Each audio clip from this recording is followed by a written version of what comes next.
체류 신분을 해결하지 못한 채 미국에 온 한인 이민자들은 당장 먹고 살기 위해 몸으로 때우는 일에 나서야 합니다.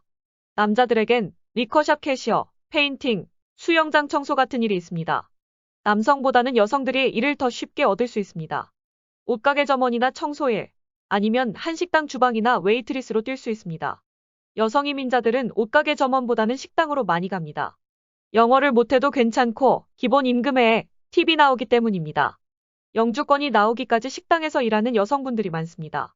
LA 동부 하시엔다에 거주하는 김 여사는 10여 년 전 가족과 함께 미국으로 오자마자 한식당 웨이트리스로 뛰었습니다. 힘들고 험한 식당 일을 3년 이상 일했습니다.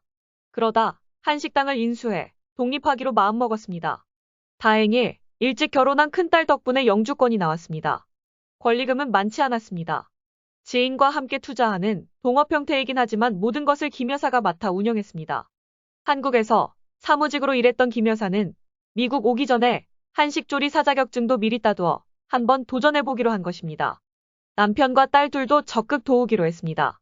식당 운영은 결코 쉽지 않았습니다. 새벽 6시에 일어나 코스코나 도매상에 들러 식재료를 구입한 뒤 식당 문을 열고 주방 이모와 함께 음식 재료를 준비합니다. 인건비를 줄이기 위해 딸과 함께 서빙도 하고 주방일도 했습니다. 저녁 10시경 식당은 마무리됩니다. 그게 끝이 아니었습니다. 일하는 사람들이 가고 나면 남은 야채나 음식을 냉장고에 다 넣고 뒷정리하다 보면 11시가 넘습니다. 그런 일과가 매일 계속되다 보니 잠을 잘 때 신음소리를 낸다는 이야기를 들었습니다. 식당 사장은 1000가지 만가지 신경을 써야 합니다.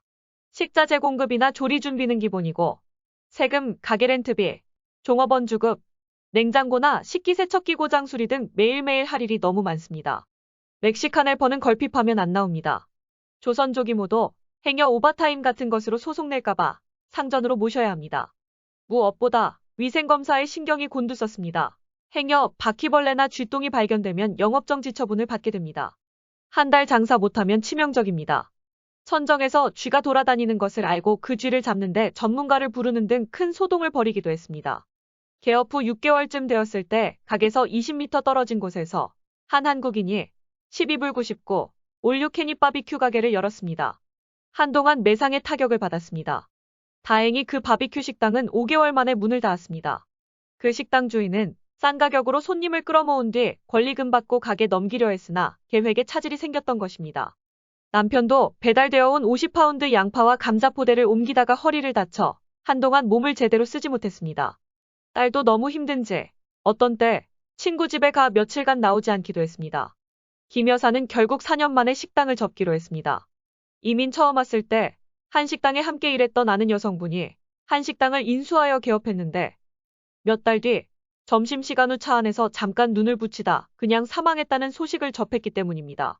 식당 넘기는 것도 쉽지 않았습니다. 동업자가 딴지를 걸었기 때문입니다.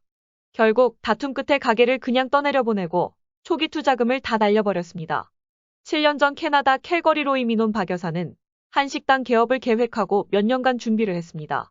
전통적으로 한인 이민자들은 편의점을 많이 했지만 더 이상 그쪽으로 가는 분들이 없었습니다. 아들도 대학요리학과를 졸업하고 맛으로 승부를 보고자 했습니다. 박 여사 가족은 신규 주택단지 인근 미니상가 안에 한식당을 오픈했습니다. 가족들이 머리를 맞대고 여러 가지 메뉴를 준비했습니다. 온 가족이 모두 달라붙으니 인건비는 나갈 것이 없었습니다.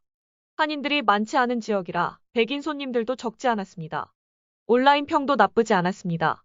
그런데 백인 손님들은 정성 들여 준비한 반찬을 잘 먹지 않아 버리는 경우가 많았습니다. 그러다 곧 팬데믹을 맞게 되었습니다. 한국식 양념치킨 메뉴도 개발하고 테이크아웃에 기대했지만 대박은 터지지 않았습니다. 어느 때부터 박 여사 몸에 이상이 생겨 병원 가는 일이 잦아졌습니다. 계속해야 하는지 문을 닫아야 하는지 고민 중입니다. LA에선 마누라 미우면 한식당 차리라는 말이 있습니다. 한식당 계속하면 부인이 중노동으로 골병이 든다는 것입니다. 설사 장사가 잘 되어 돈을 모았다 하더라도 나중에 병원비로 다 나간다는 말도 합니다. 전통적인 맘앤팝 비즈니스는 한계를 맞고 있습니다. 한식당도 강호동 백정이나 젠, 경복궁, 북창동 순두부처럼 대형화, 체인화, 기업화되고 있습니다. 작은 식당에서 맛으로 승부한다는 것이 무척 어렵게 되었습니다. 한국에서도 자영업자들이 너무 많다 보니 식당이 폐업률 1위를 차지합니다. 대박은커녕 빚이나 지지 아니면 다행이라고 합니다. 미국에서도 레스토랑 개업 후 생존율이 매우 낮습니다. 식당과 술집의 운영 소프트웨어를 공급하는 빈와이즈 조사에 따르면 개업한 뒤 첫 해에 문을 닫는 레스토랑이 60%나 되고 5년 이내에 폐업하는 경우가 80%에 이릅니다. 5년 이상 버티는 레스토랑은 20%입니다. 레스토랑 실패 원인으로는 좀도둑질, 잘못된 입지와 높은 임대료, 식당 운영 미경험, 종업원 관리 부실, 식자재 폐기, 너무 복잡한 메뉴 등에 있습니다. 주먹구구식 운영과 마케팅 부재도 원인으로 꼽힙니다.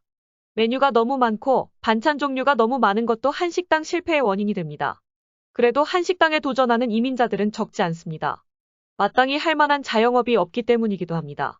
지난 2022년 오렌지 카운티 한식당이 3년간 64%나 늘었다는 뉴스도 있었습니다. 요리에 로망을 가진 젊은이들도 있습니다. 미케니컬 엔지니어링을 전공한 뒤 석유 관련 회사에 다니다 그만두고 요식업에 뛰어든 사람도 있습니다. 그러나 식당 운영은 그리 낭만적인 것이 아닙니다. 끝없이 긴 시간의 노동이 요구되는 직종입니다.